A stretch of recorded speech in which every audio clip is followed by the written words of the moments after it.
Morning. Beautiful morning, bright and early. We got a lot of work to do. Let's get at it. So I've got a tree that's got to come down, and in review of our plan that we talked about, first step is to identify hazards and obstacles. In turn, that'll give me a good place for the tree to fell without being hung up by other trees or not in the road, that kind of thing. We're going to then do the side lean, side to side and front to back, get my lean information. That will help determine my escape route side. Remember, 45-degree angle, 15-foot max, or to about 15 foot. And we're then going to do the back cut plan, which in my situation is always a bore cut. Now, we talked a little bit about that, but I've got a tree here with a lot of lean. I want to bore cut into the tree because the hinge gets set up first and release it from the back, and it's going to allow the hinge to work all the way down. If I just start cutting into a tree from the back with a lot of forward lean, then it has a chance to barber chair or split the tree. And what I mean by that is, let me just get a little green stem here. If I've got a tree with a lot of forward lean on it, and I just start cutting from the back and the chain's maybe a little dull or the saw isn't running as well as it should, now we call it chase the cut. You got to get in there and get it done, because as you start cutting in the back, the kerf starts allowing the top to move forward, and then leverage starts creating a bending action here in the back. And what happens is you don't have the hinge thin enough, quick enough. It's very thick. It doesn't allow it to release at the base. It creates pressure up here to where the tree will, what we call barber chair. And in the old day, you had, as you keep bending this, it actually splits, and then the tree seeks the stump, so to speak.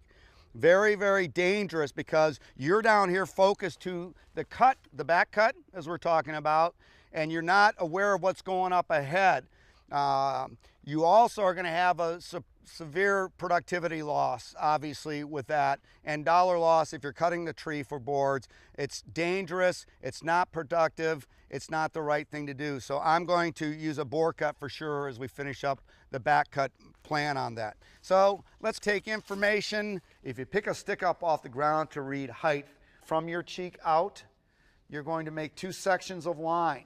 So from here to the end of my stick equals from here to my cheek, or to my eye, if you will. Lowering your shoulders down to the base of the tree, looking at it here. When that is framed at the base, and when you look at the top, you can walk forward or backwards so that you frame the top of the tree at the top of the stick. That line sight going up forms the third side of a right triangle, and from that place where you're standing, that's where that tree will come down.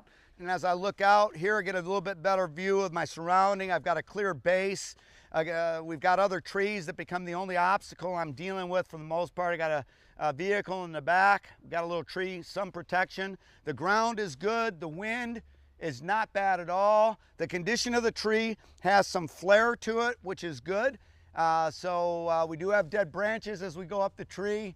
I do have a dead one off the back here I want to be concerned about. It could be close to an escape route if I go that way, but I certainly want to stay to 45 degree, and I'll avoid that limb up at the top. So at about 30 feet out, I'm going to take information on the side lean. I'll take information with my back to that point. It's important that you take information with right in line of where you're working, because if you change the angle, it's going to change the direction. If I say I want that tree to go up by that spud, and I do my side line here, right, left, get the crown frame, drop a plumb line down, I get 3 feet of side lean here, where in this position, I actually right, left, drop a plumb line down from the center point, I actually have a straight tree. So we're going to aim directly at the position where we want that to go to that tree. From here, and you guys can see out, trees are two-dimensional out here. I can tell the side lean, but I can't tell if the tree is leaning forward or back. So I'm going to go 90 degrees adjacent and take the same information. From here to 90, right hand, furthest branch to the right, left hand, wow, that branch is way out there. We know we've got a lot of forward lean. And again, that's where that bore cut comes into play. I want to set up the hinge first to have the hinge the right size. And that will not allow the pressure to build up and leverage to create pressure at the base, at the stem, so that the hinge and the notch will work all the way down without fracturing. So pretty good to go on that respect. All your notches are cut on this side of the tree, and I'll be in this position here looking down the felling mark. Now, where exactly do I want to cut the notch? Well, what exactly are you cutting a tree for? This is pretty much going to be firewood, or it's just going to be left naturally in the area here. So I can cut the notch wherever I want. If I'm doing it for boards or something for a value, I'm going to cut it way, way down low, maybe to preserve that dollars in the wood up above. I like to, if I have the choice of firewood cutting a tree, I like to work right off of this position, having the motor of the saw or the back handle on my leg. That way it positions my body so I can get behind the saw. Real important that I look down this felling mark, because if you're standing here like this looking, you can't tell. You've got to, it's a little bit of a difference, but you got to get way behind it and look down the saw. Again, I'm going to point right to where I want the tree to go. Now, if the tree had 2 feet of side lean to the left, let's say it's leaning to the left, and I aim where I want it to go, and the tree goes down, I miss my mark. So what I do to compensate again is I would aim not where I want it to go, but I would aim 2 feet offsetting that. So as I aim this way with my notch or my felling mark on my saw, the tree goes and brings the point right to where I want it to go based on offsetting that aim on my saw. Okay? So, in this case, I'm going to cut this notch about right in this area here. If I'm on this side, all your notches are cut on this side because the saw is designed to look down that felling mark. You can't do it from this side. You can't get to a position where you can see the line, so all notches would be cut on this side of the tree, and then you would want to get on the other side or on the side that you're escaping to, retreating to, because we don't want to be going back across the back of the tree. So I'm going to put the notch in on this side. The first thing I say is, what do I have at 45-degree angle, 15 feet of the stump? And I've got some brush I got to clean up, obviously, as part of my assessment. So I'm going to clean that, and then I'm going to go right downhill here to 15 feet. I'm good to go. That way I can do all my work on this side of the tree. Okay, so I planned retreat. Next part of the plan, step 4, is the hinge calculation. And remember, we come up at 4.5 feet above the bottom because we want to get above this flare. If we measure the tree down below here and it's 40 inches, and I come up and put a 4-inch hinge in this tree, it's too thick and it's going to build up pressure, and we could have a barber chair situation, or maybe the tree doesn't even go readily, and now we got cutting and more things going on. Very dangerous. So I want to come up at 4.5 feet, and when I measure that tree, it comes out at 4.5 feet across and about 15 inches. So remember, our hinge calculation was 10% of the DBH, or about 1.5 or 1.5 inches is what I want for a hinge. Whether you cut from the back or you bore cut, you want to always have that hinge. You have to have that hinge size in there. That's the optimum size to hold the tree, allow the tree to work, and the safest way to do it. The hinge is the most important part of this plan. Step 5 is that back cut. So I'll be over here, and we're going to bore cut through the center of the tree, move up, make my 1.5 inch hinge, go to the back, leave a little piece. It'll allow me to reposition, check the wind, check all you guys, make sure things are safe, nobody's coming up and down this road, and then I'll release that back piece. So step 5 is designed for you to say, yes, I'm going to proceed, or no, I'm not. And I feel confident and competent in what I'm doing here, so I'm going to say I'm going to proceed. But there are many times, gang, that I get to step 5 and say, nope, I'm going to walk away from it. I need rope, I need rigging, I need help, I need machinery. I could just say it's a situation for an arborist to loft, and I walk away from it. I'm going to proceed with my plan on this situation. So let's get the saw started. Chain brake saw was on. As we talked about, you can start it on the ground with your toe through the stirrup, or your heel in the back, because the saw is wider to protect your hand, or I could kneel down on it. Remember that the saw bar does pitch up to keep it out of the dirt for you if you are starting on the ground.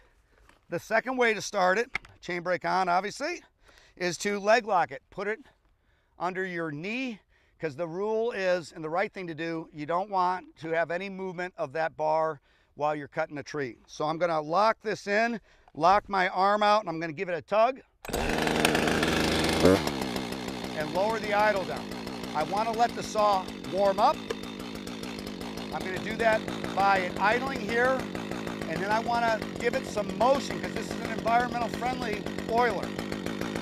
I want it to oil, and it does oil when the chain goes around. So we got oil coming out, we're good to go. I then want to do that performance check. So I'm going to take the saw up to full speed and listen for that 4-stroke or dieseling or sore throat sound, if you will.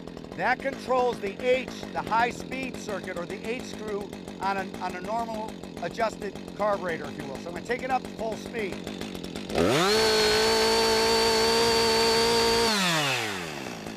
You can hear right away that it's got that dance or that little sore throat sound. It's not leaned out too straight or flat line, so we're good to go. I don't have any movement of the chain at idle. That will be the T circuit, the throttle circuit. And then I want to roll the saw right and left. It doesn't stall or stutter. And I want to hit the throttle, make sure it's very snappy up and down. So we're good to go. Now, on my notch, I'm going to use an open face notch. We talked about those 3 notches. You have a standard notch, 45 degrees, very deep. The bottom cut's level with the lay of the land. You have the Humboldt, which is upside down, if you will, so the notch would slide out. It also created a step back cut, so the tree doesn't kick off the back as readily. And if you combine the two and open it up to 70 or more, you get an open face notch. The open face notch, to me, is preferred, because instead of the tree stopping at 45 when the notch closes, it allows the hinge to work all the way to the ground, or about 70 to 90 degrees. So that's what I want. I want that notch face to close once I'm on the ground. Okay? So we'll put an open face notch in it. First thing we want to do is clean up that brush, as we talked about. I'm going to get this axe somewhere where it's readily available if I do need it for anything, but I don't want it exactly in my escape route.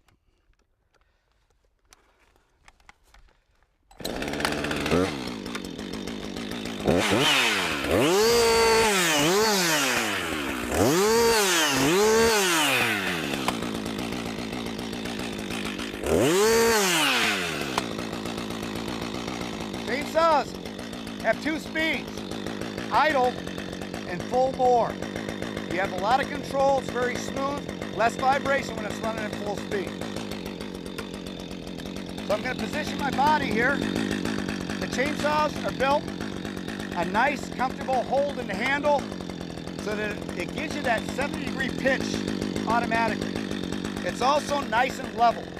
We want that cut to be level, because when I make this cut here, holding it level will allow me to match the bottom cut much more easily. So I'm going to hold the saw here at 70 degrees. I want to sight down to where I want the tree to go, and I'm going to start my cut.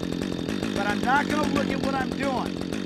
If I say this is where I want the tree to go and start looking at what I'm doing, I've just changed the direction of the cut. So I want to stay in here focused so that the line is going right at my marker out there until the saw gets fit into the wood. Okay, so let's get that part done.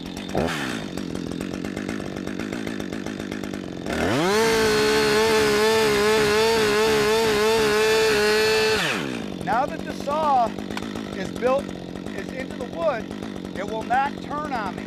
So now I want to focus to being 80% across the face of this tree for my hinge.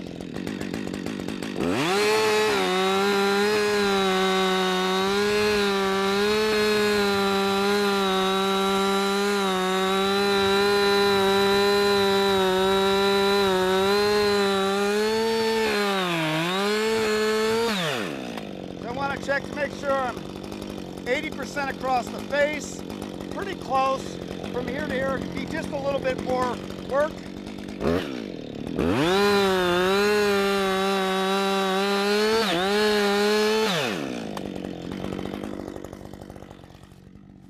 So my tree diameter from here to here is 100. From here to here, oh, about 80%. I think we're good to go. So we're going to now make the bottom cut with the lay of the land. It's pretty level here.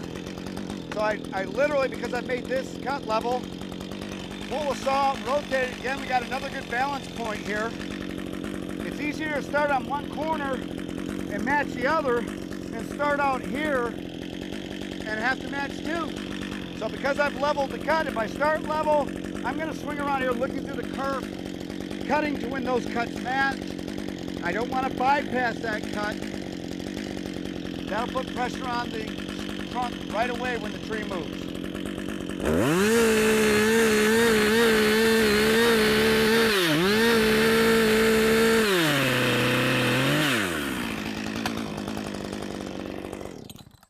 So we have our 70-degree open face notch, about 80% across the face. We talked about cutting so that you have a clean apex where the top and bottom cut come together. You want that to be clean. Now, this is fine. I wanted to leave just a hair bit of this to show you that if this cut goes down or in further than the width of the chain, which is 3/8 of an inch roughly, then you've got too much bypass. You got to clean that up by taking the bottom or recutting both sides of the top cut to get that to be perfectly clean. Because the cut is not deeper than 3/8 either down or in, which is wider than the chain itself, this cut is perfectly okay. And as you can tell, it's going to allow the tree to come down. The face notch will close on the bottom cut. It won't close in the kerf or this bypass, which again is very dangerous. So we're ready to start our back cut plan, which is mine is a bore cut. And remember, we want to review what we talked about earlier about reactive forces of the saw. When you use the bottom of the bar, the tendency is to pull away from you. And again, that equates to a good stance, be anchored down, good terrain, nothing there that's going to create trip hazard or pull me over or snag me. On the top of the bar when you're cutting, it's going to create push into your body. And if you touch the top corner of the bar to wood, it's going to kick very violently. So to go through the center of this tree, because I want to set up my hinge first, not cutting from the back, I don't want to start with the top cut. I actually want to start with the bottom of the bar, and as it bites in, you'll see I'm going to allow the pulling chain on the bottom to pull me right through the tree. I don't want to bore cut in parallel. I really am going to angle back slightly away from the cut and then come up. That's the beauty of the bore cut. It gives me time to set that hinge perfectly first in my back cut.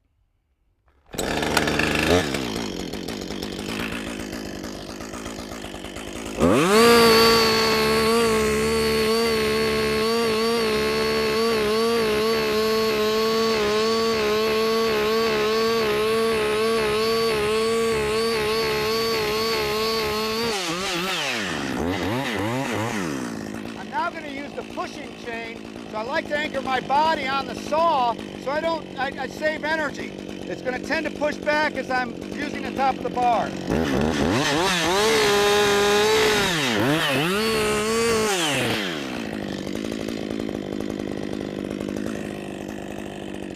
An inch and a half, pretty darn close. Setting the hinge up first with a bore cut. And remember, the chain brake should be on at all times other than when you're not cutting. So when you're pulling the saw out, you want to make sure that chain brake is on. Because the tendency is when you pull to hit the throttle, if you're pulling out and you hit the throttle, the energy goes to the top corner, it kicks in the radius of plane, it's going to kick right into the hinge, and you can cut that hinge off. If the hinge is the most important part of the plan, that chain brake needs to be on before you pull that saw out. So we've got our hinge set perfectly to 1.5 inch. We now want to cut to the back, holding wood on the back of the same dimension, 10%. So that'll be about 1.5 inch at the thickest part, holding in the back. Remember, the bark does not count. So we've got a tree here that's got a little bit of bark, about 1/4 of an inch. I want about 1.5 inches of hardwood in the back, and I want to leave that holding wood on the good side of the tree where I'm at. I'm also going to tap a wedge in. No harm, no foul. The time to find out you need a wedge is before it's sitting down on your saw.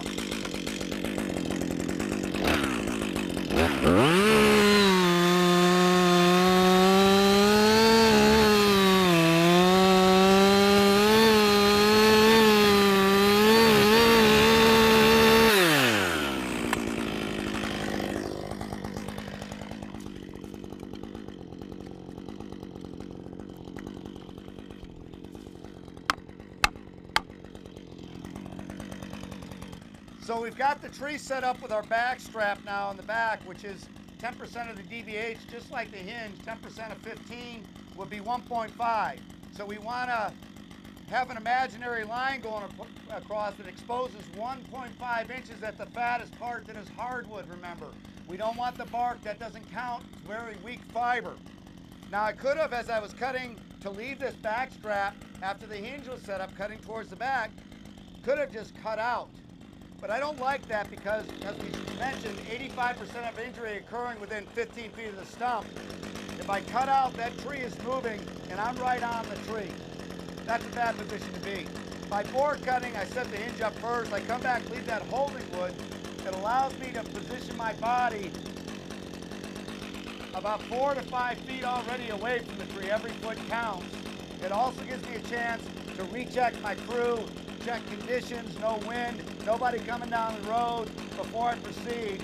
It's the last chance to stop the plant. All clear, tree coming down.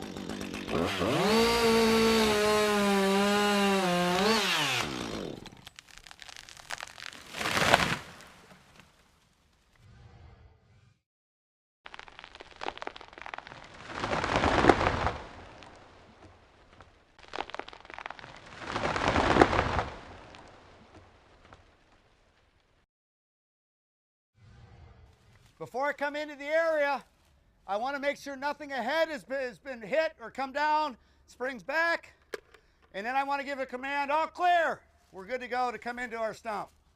So if we take a look at our stump, there's a lot we can tell about our plan as to if things went well or if we had some difficulty. The first thing you can see is that our hinge here is 80% across the diameter, roughly 80% the diameter of the tree. Now we focused 80% because if we went to 100%, the hinge goes all the way across the middle, which incorporates a lot of the heartwood of the tree, which is the dead fiber wood, which doesn't bend as readily and doesn't hold, it's not strong, it's brittle and it breaks, if you will. So we got our hinge at 80% and we've got it running in the sapwood, good strong wood fiber, if you will. The other thing we've got regarding the hinge is we said we wanted a plan on our hinge for 1.5 inches, and that is right at about 1.5 inches, and that is right at about 1.5 inches. So we're pretty uniform, and again, that bore cut allows me to go in and set the hinge up first instead of me trying to cut from the back and race and set the hinge up as the tree is moving. So it allowed me to get my full 1.5 inches and my 80% diameter. We also had an open face notch. As we showed you, the notch face was opened to 70 degrees or more, which allows the hinge to work and the tree to get to the ground before it puts pressure and breaks this hinge. We also can look at fiber tear off of the hinge. If you're tearing huge amounts of fiber, generally that's an indication that the hinge was too thick for that particular diameter of tree. It tears also sometimes a little higher, if you notice in the center here, than on the ends, because this was just at the edge of the heartwood. Again, that doesn't want to bend as readily. It wants to break and split, and that's what you see, the back of the split going up off of the hinge. We also have a nice elevated apex here, and again, we want that to be equal or elevated no more than 2 inches.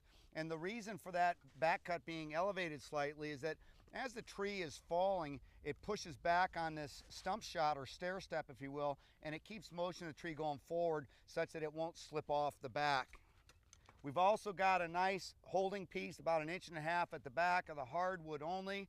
So I'd say this stump checks out to being a pretty good score, and it did give us a good result. I'll tell you what is a good result is I'm safe and you're safe.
All clear, tree coming down.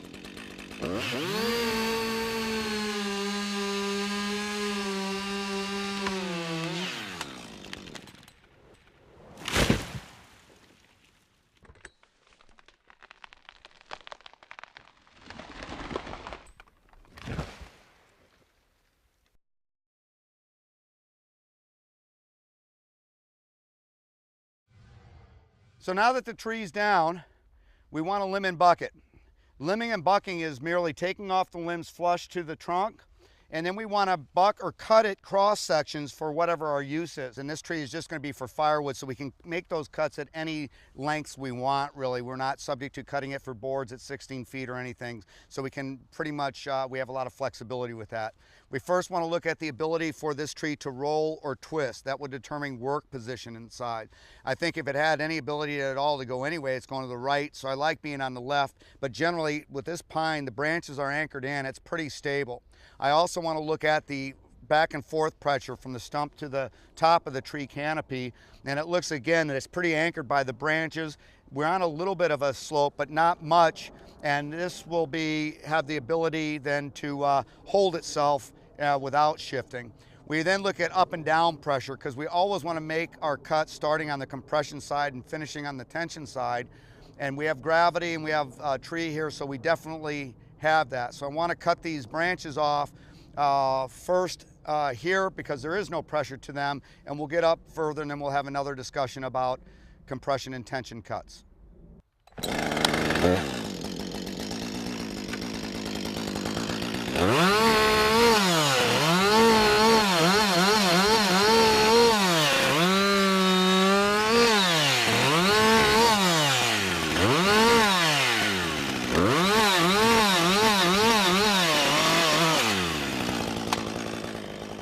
A lot of pressure on that.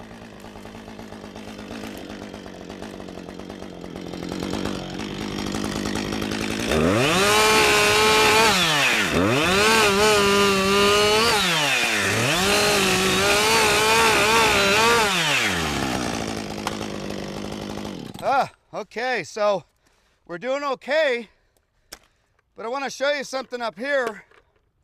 We've got these two branches which are under severe bind. Compression on the top side over on this other side of the tree, and compression or the tension, excuse me, on the side closest to me, and those are very dangerous situations.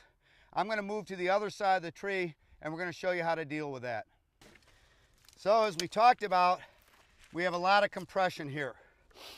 That branch can bind down on the chain and bar very quickly, faster than I have reaction time or response. And that's what these cuts are about. Mismatched cuts are about giving us time to analyze the pressure and time to before it binds on the saw. So what I'm going to do is, in the compression side, because we're always starting on that compression side, instead of using the saw to cut directly into the branch, which can bind very quickly, I'm just going to shave up on that side, taking little bits of wood off at a time until a point where the pressure of that branch exceeds the strength of the wood to hold it, and it will break at that time without shattering, and then I can finish the cut.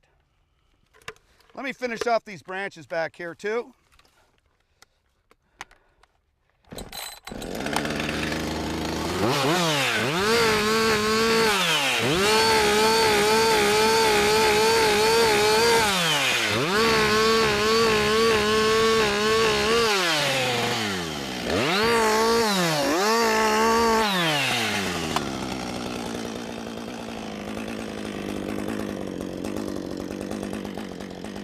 these spring poles.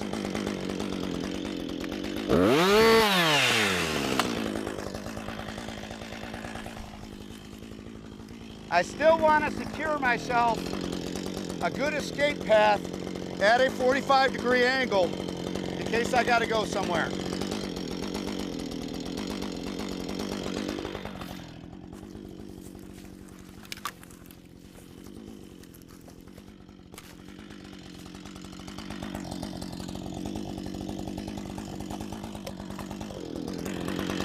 Okay, so we're going to start shaving this on the compression side.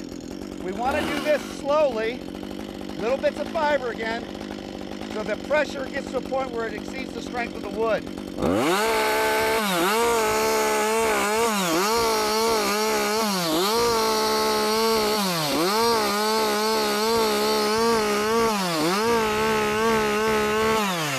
the movement?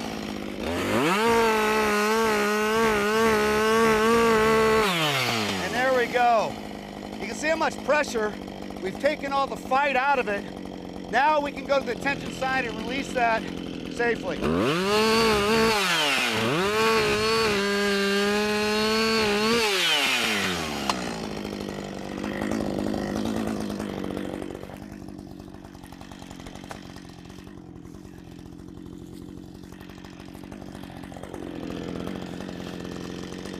Want to have a good area footing-wise. And we want to repeat that process.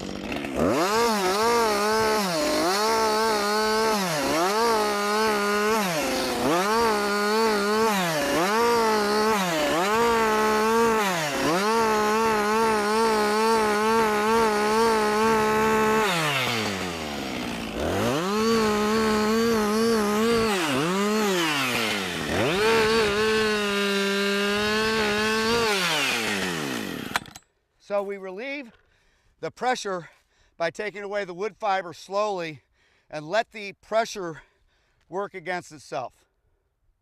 So I want to finish limbing going up the tree here, and this limb here, while there's not a lot of weight to it, but it looks like it's compressing on the bottom. So I'll make that cut on the bottom, a third, read the kerf. You know, if the kerf doesn't collapse, I could literally keep going, but I like to offset that cut or mismatch the cut, moving closer to the stem about an inch, because that's going to give me an idea if there's pressure at all on any of these branches before I finish the cut. And that way it doesn't spring off back to me where I might step back, stumble, fall, roll over some of these branches. I have a little bit more control using two cuts, starting on the compression first, finishing on the tension about an inch closer to the stump, and not matching the cuts, but mismatching, moving over an inch. So that's the plan here. There is no weight on this branch, so we'll pretty much cut that off in these two. Prime example, I don't want to walk by this to go cut this branch, because if this tree does roll, this becomes a very bad potential hazard for me, for sure. When I get up to this branch here, really tough to read because it's in the ground pushing. Can't tell if it's pushing up, heaving, creating compression on the bottom and tension on the top, or if it's creating compression on the top and tension on the bottom. So I'm going to start with a cut on the bottom and read the kerf. Remember, if the kerf collapses, starts collapsing, stop, because I am cutting on the compression side of the wood. Move over an inch, mismatch the cut from the tension side. Always finish on that tension side where the kerf is opening up.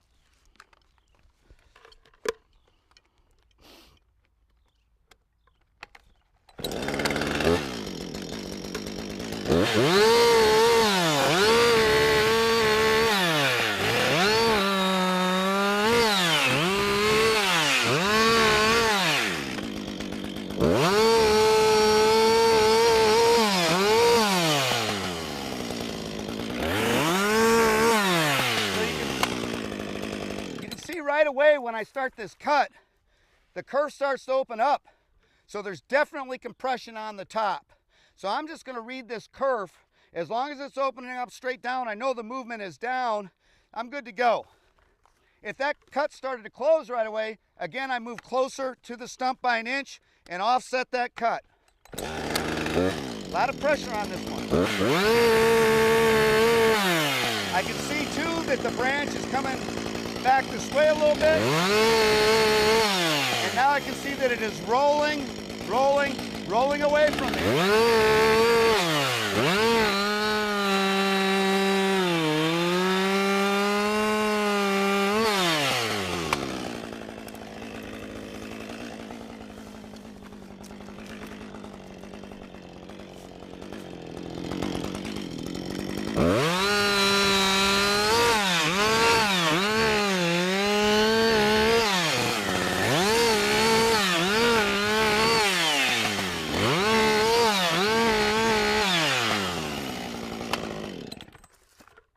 example there. Made the cut on the tension. It didn't move, didn't think there's any pressure. When I come back on the top though, it did start to compress when I mismatched the wood fiber. When all those fibers are cut, even though they didn't match, it exposes its hand. So I'm now going to go back into the tension side where it would have pinched. I'm now going to cut through the branch safely without creating a pinch hazard on my saw, which then in turn could create a hazard to me.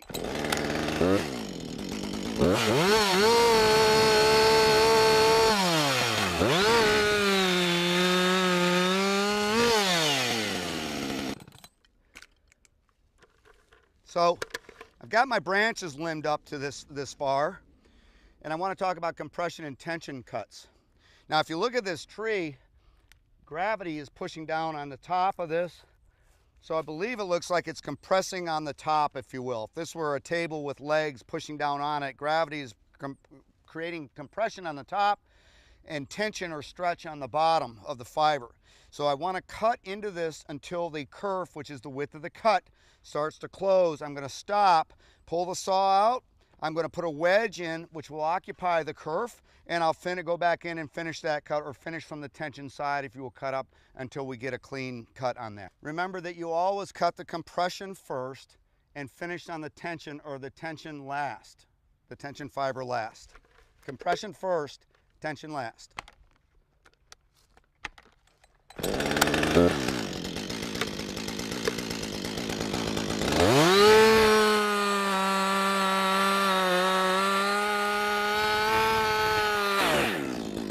Kerf starts to close. I can take a wedge, knock it in. I could either come out and finish from the tension side, or since I've got that kerf occupied, I can continue to cut. I won't get pinched.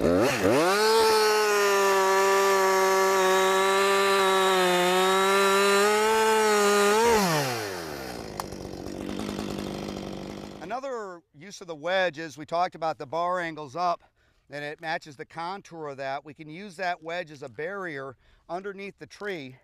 I could pound it in with my axe and make that cut over the wedge, so that if the saw does come down into the dirt, obviously you have a barrier of a polymer wedge which does no damage to the chain at all as protection. I also can use the wedge as I buck this, since the bar is angled up. If I cut down to the heel of the handle and down so that the motor is flat on the ground, I still leave some hinge wood uncut at the bottom. I'm then going to put a wedge in the top of that cut and hit it with an axe, and you'll see that it puts taper on both ends. It's going to lift that wood up right up off the ground where I'm cutting, and then I can finish the cut naturally with airspace, not into the dirt, so I'm not going to dull my chain.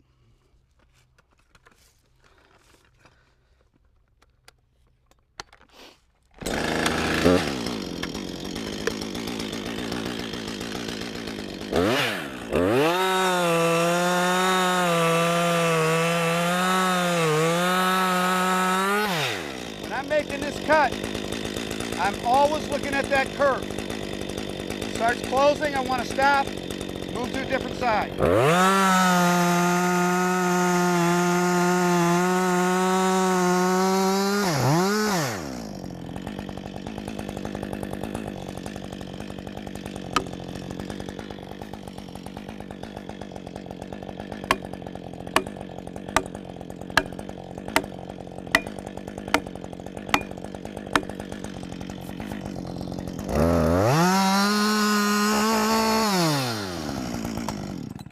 So I finished my cut without pinching and in the airspace, without getting the bar and chain into the dirt, so I don't have dull chain. So another cut we can make to help expose the pressure so that I can get in a better work position, a better side on the tension side, away from where the wood is moving, would be a tongue and groove cut. And this cut is going to be one that I bore cut through the center. I'm going to come to the top. I believe this is again the compression side. Cut about a third, or until I bypass that first bore cut, and then I'm going to finish the cut on the bottom, always looking at the cuts that I make. because if those cuts collapse on my side, I know the movement of the wood is that way. I'm a good side of the wood to finish. If it opens up on top, I know I need to extend my distance, not to get my chin or anything up where that wood could spring. If it opens up on the bottom, then I know it's moving down. Again, I want to make sure I'm on the uphill side, which I am, and I also want to make sure that I don't have that wood coming down near my feet or anything that way.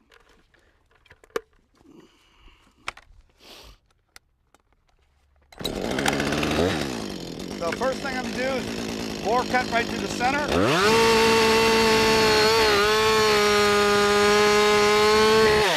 Okay, I'm then going to make a compression cut on the top.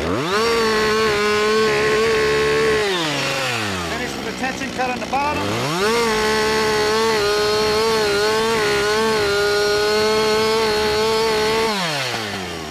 And because those kerfs did not change, there's pretty much equal pressure on this. In other words, now that we've taken all the weight off down yonder, it's pretty much sitting, I believe, on these branches. So at this point, I can go back into probably the bottom side here where it is tensioning where I originally thought, and finish the cut.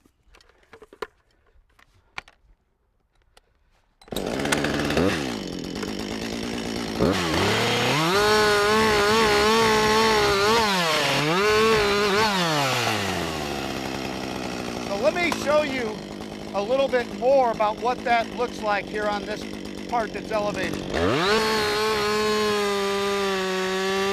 I bore cut to the center, make a cut,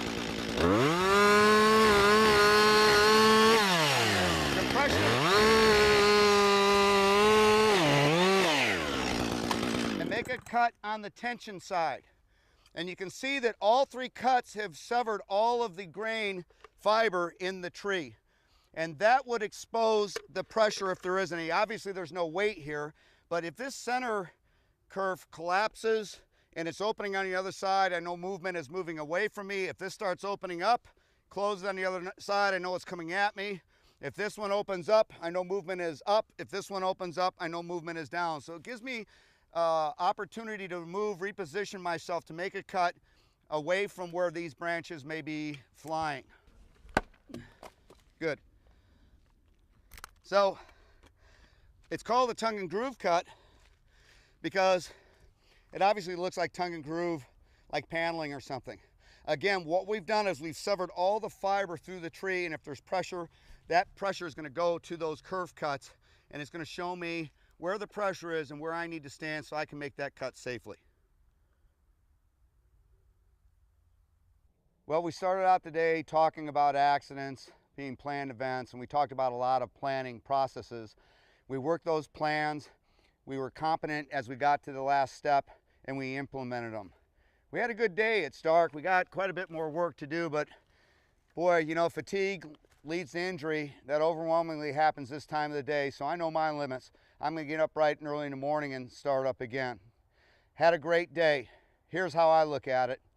I'm safe, you guys are safe. Down the road, be safe out there.